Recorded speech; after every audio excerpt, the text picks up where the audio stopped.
status quo. The topic for today is saging with grace. Gary Ryan Blair once said, "Every task, goal, race, and year comes to an end. Therefore, make it a habit to finish strong." Ernest Holmes, quoting Samuel Ullman, said, "You are as young as your faith, as old as your doubt, as young as your self-confidence, as old as your fear, as young as your hope, and as old as your despair." So let's affirm together. I honor the divine essence in everyone that I meet. And it's my great pleasure to welcome Dean Lewis Regan to the stage, podium.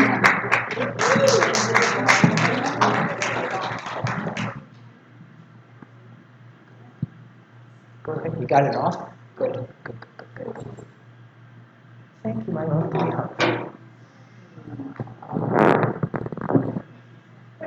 Oh, thank you, Deb. Thank you, everyone, for bringing such gusto and love to this morning. So,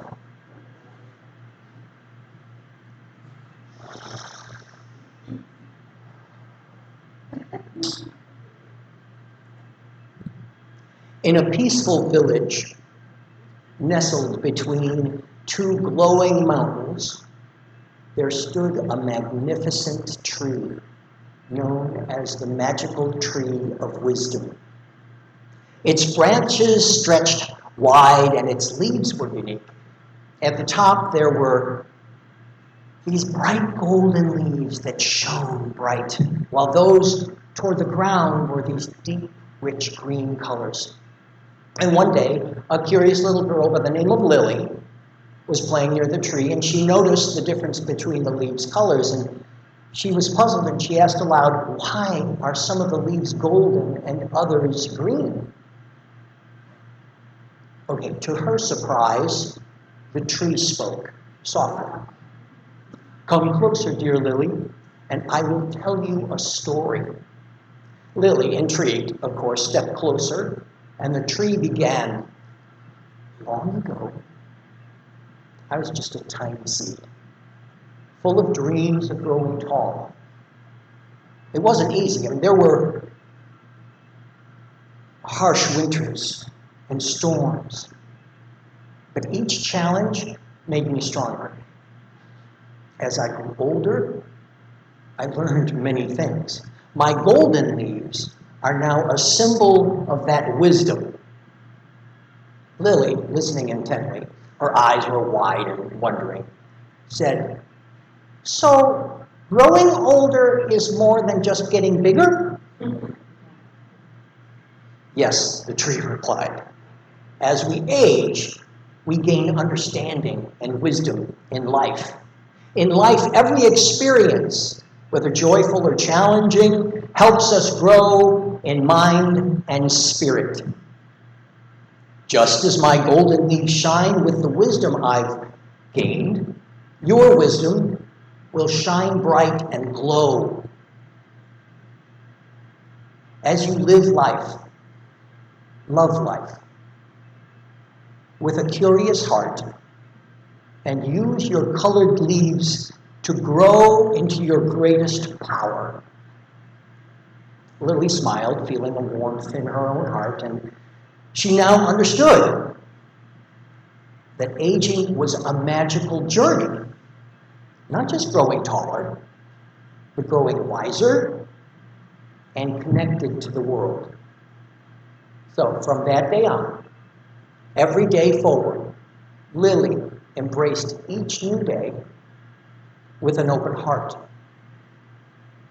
eager to learn and eager to grow into her greatest power, just like the magical tree of wisdom. That was a story inspired by our youth ministry. Nothing like starting off with a good storytelling. take this away.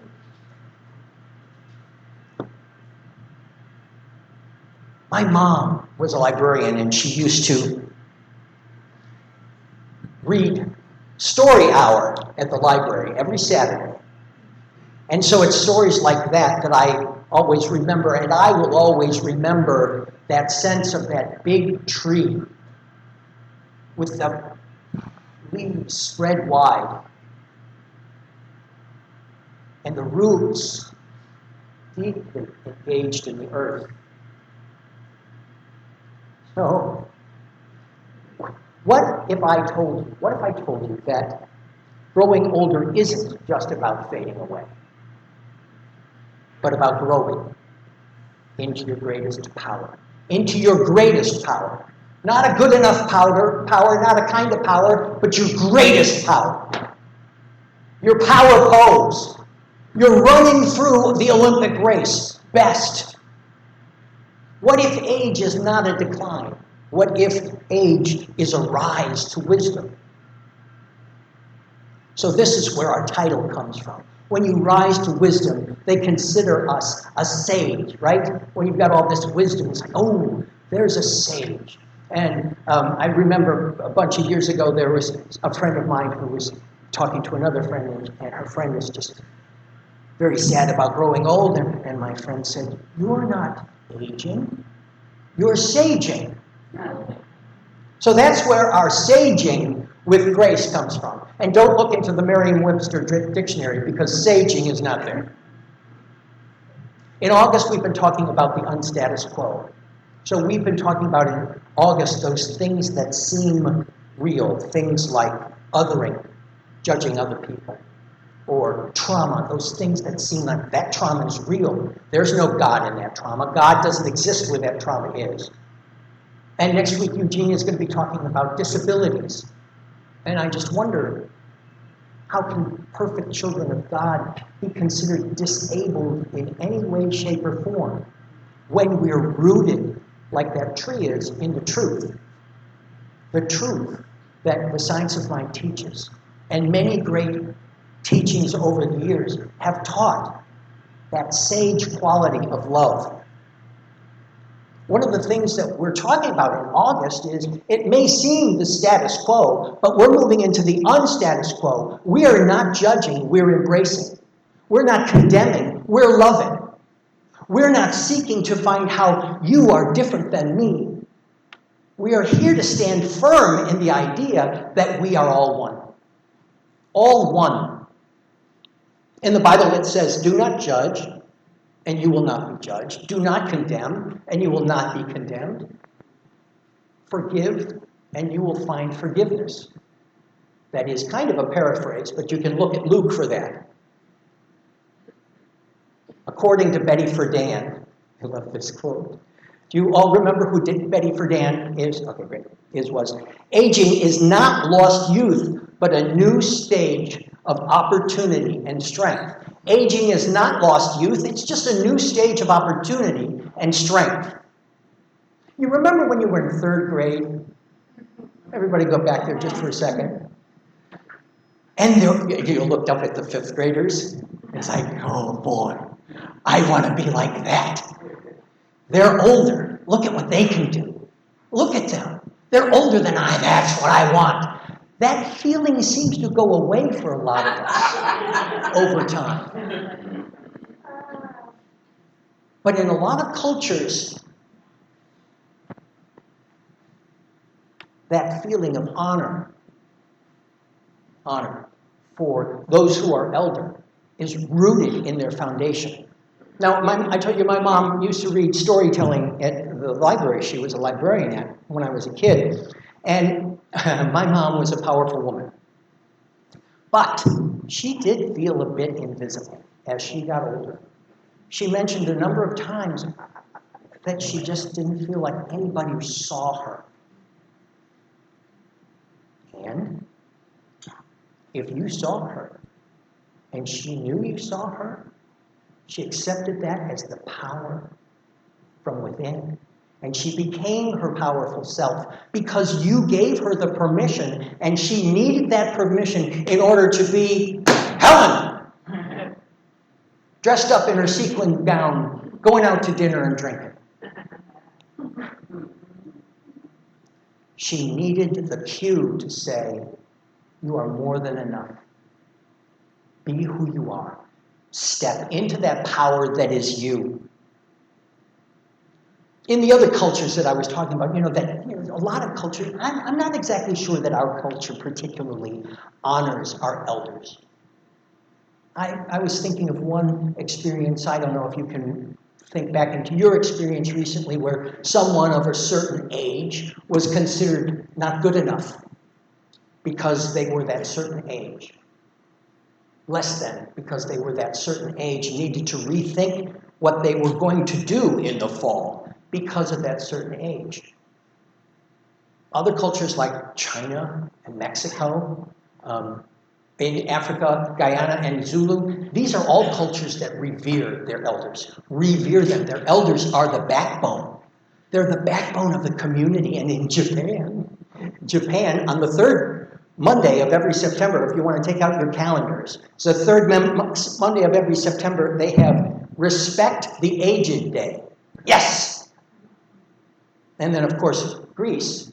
If you've watched My Big Fat Greek Wedding, you recognize that the Greeks are really engaged with the power of their elders, whether they like it or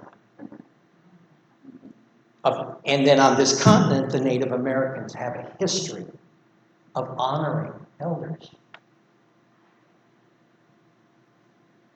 A friend and I had a neighbor in Los Angeles. Bill and Hector lived next door, and Bill was in his 80s, and Bill was out there working in the yard, and Bill always had a joke, and Bill was always happy, and Bill was always engaged in who you were, and thrilled it appeared to be who he was. And Bill, in his 80s, was thriving. He was pressing more than I could at the gym. And I said to him at one point, once I got to know him better, Bill, do you have a particular philosophy that you follow? And this is what he told me. Every morning I get up and I read a little blurb by Edgar Cayce, and it says, listen to this: cleanse thyself mentally and physically. Keep the mental in the attitude of constructive forces. See in every individual that which is hopeful and helpful. Look not for others' faults, but for their virtues, and thy virtues will be magnified. For what we think upon, that we become. Sounds a little bit like Ernest Holmes to me. What we think about, that's what we become. And Ernest Holmes, who wrote the book A Science of Mind,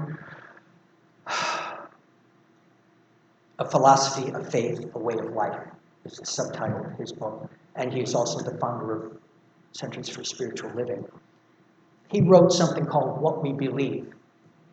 A number of statements, very involved and intense and wonderful statements. But here are two that I wanted to share because they really talk about honor and love.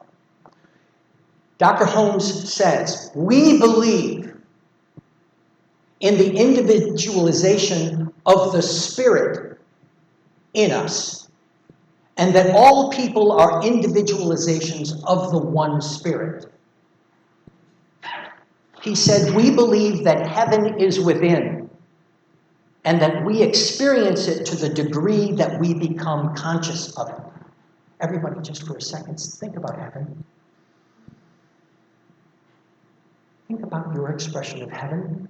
Some people consider remembering someone who has made their transition as a way of bringing heaven forward into the present moment for that person. Think of someone you know and love who has made their transition, and heaven is present.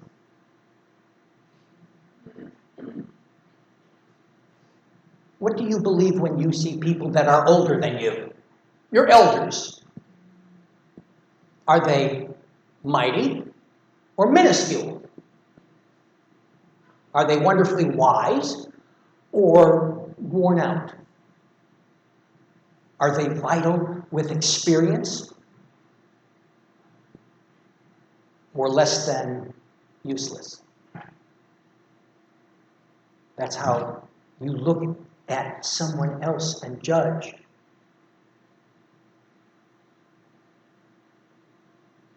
Which of those judgments, which of those determinations, which of those assessments, neither of them are real, but which of them serves you best? Choose the one that serves you best, and then when you're looking in the mirror, are you seeing someone that is mighty or minuscule? Are you seeing someone who is wonderfully wise or worn out? Are you seeing someone staring back at you that is vital with experience, or are you judging them as less than useless? It's completely within our power. When you look in the mirror, you can see your power or you can see your not power.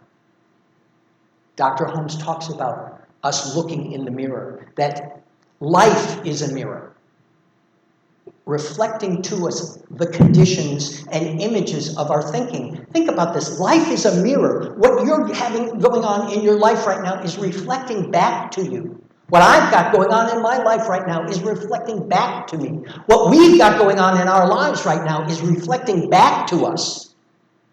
Whatever one thinks tends to take form and become part of his, hers, or their experience. Is your choice to sage? Is your choice to bring wisdom?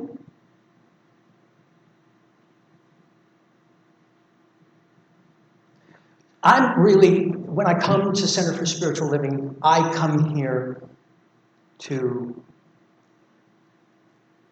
celebrate and learn more about my faith, about that stuff that I believe that I can't exactly touch.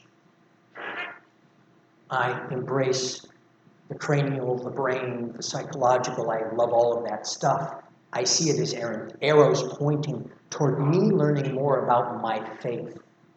So when I come in here today, I also want to look at the things that are just on the human plane. If we're aging, if we're saging, there are so many things that we know we can do as a beloved community, as individuals, and with each other. There are so many things. You could release the pull that sugar has on you and age, sage, with grace. Release those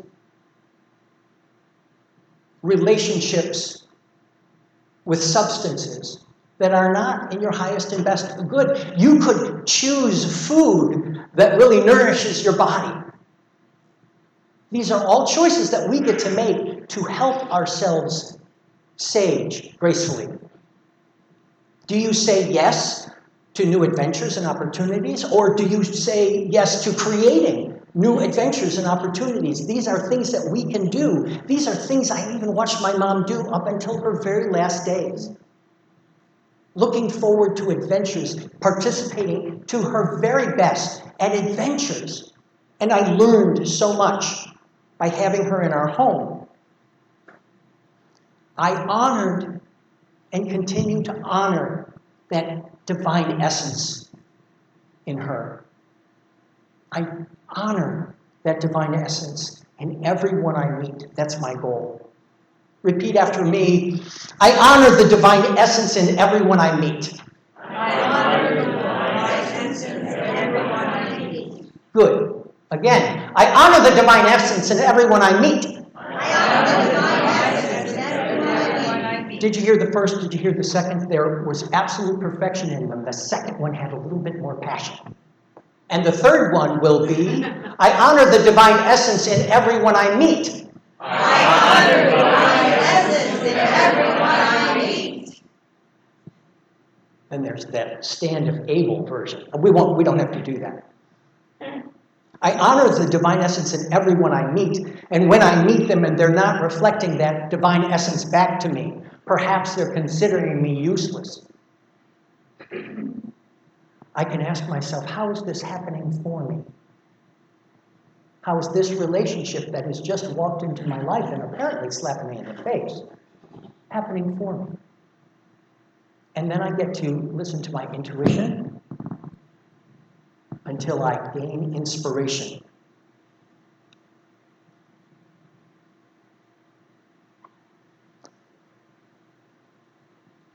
Gaining inspiration and meaning.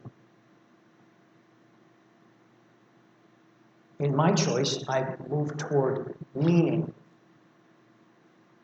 Given a choice between comfort or meaning, my value is to choose meaning. Given a choice between judging you as less than and judging you as perfection, my choice is to engage in knowing your perfection. So, this week, okay, this is the dyad portion, okay? Everybody, wake up. Okay, great. You're going to turn to somebody, just somebody you know, preferably somebody you know. Turn to somebody you know and complete this statement, okay? It's a very easy statement. But this week, I choose to step into my power by, and then fill the blank. So this week, I choose to step into my power by, and then fill the blank. And there are no wrong answers.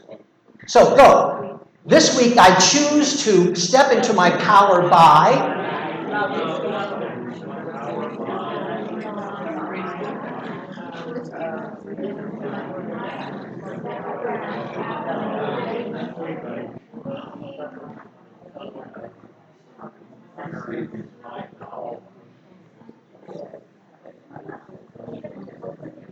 Okay, everybody got that? This week I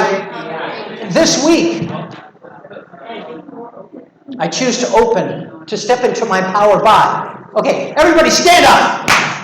This week I choose to step into my power by, say that loud. This week I choose to step into my power by, more than that. This week I choose to step into my power by being whole, perfect, and complete. This week I choose to step into my power by. Whole, perfect, and complete. And one more time. This week I choose to step into my power by. Excellent. Take a deep breath. Have a seat. Recognize. Repeat with gestures in your seat. Okay. Got this? Okay. There is one life. There is one life. That life is God. That life is God. That life is perfect. That life is perfect. That life is my life now. That life is my life now. There is one life. There is one life. That life is God. That life is God. That life is perfect. That life is perfect. That life is my life now. That life is my life now. Now, for the second choreographed moment, you've got this, and then you've got that. Look at people around you, okay? There is one life. There is one life. That life is perfect. That life is perfect. That life is God. That life is God. That life is my life now. That life is my life now. I see me. I see you. I see God. I see God in you. I see God in me. I see God everywhere. Let's close with a meditation by Dr. Holmes. Feel free to breathe in and breathe out and take these words into your awareness. I know there is a power for good which is responding to me and bringing into my experience everything that is necessary to my unfoldment, to my happiness, to my peace, to my faith, and to my success. I know there is a power for good that enables me to help others and bless the whole world. So I say to myself, there is one life. That life is God. That life is perfect. That life is my life now. It is flowing through me, circulating in me. I am one with its rhythm. My heart beats with the pulsation of the universe in serenity, in peace, and in joy. My whole physical being is animated by the divine spirit, and if there is anything in it that does not belong, it is cast out because there is one perfect life in me now. And I say to myself, I am daily guided so that I know what to do under every circumstance, in every situation. Divine intelligence guides me in love, in joy, in complete self-expression, desiring that the law of good alone shall control. I bless and prosper everything I am doing. I multiply every activity. I accept and expect happiness and complete success. Realizing that I am one with all people, I affirm that there is a silent power flowing through me and them, which blesses and heals and prospers, makes happy and glad their pathway. And realizing that the world is made up of people like myself, I bless the world and affirm that it shall come under the divine government of good, under the divine providence of love, and under the divine leadership of the supreme intelligence. For thine is the kingdom and the power and the glory forever. Amen. Blessings. Deborah.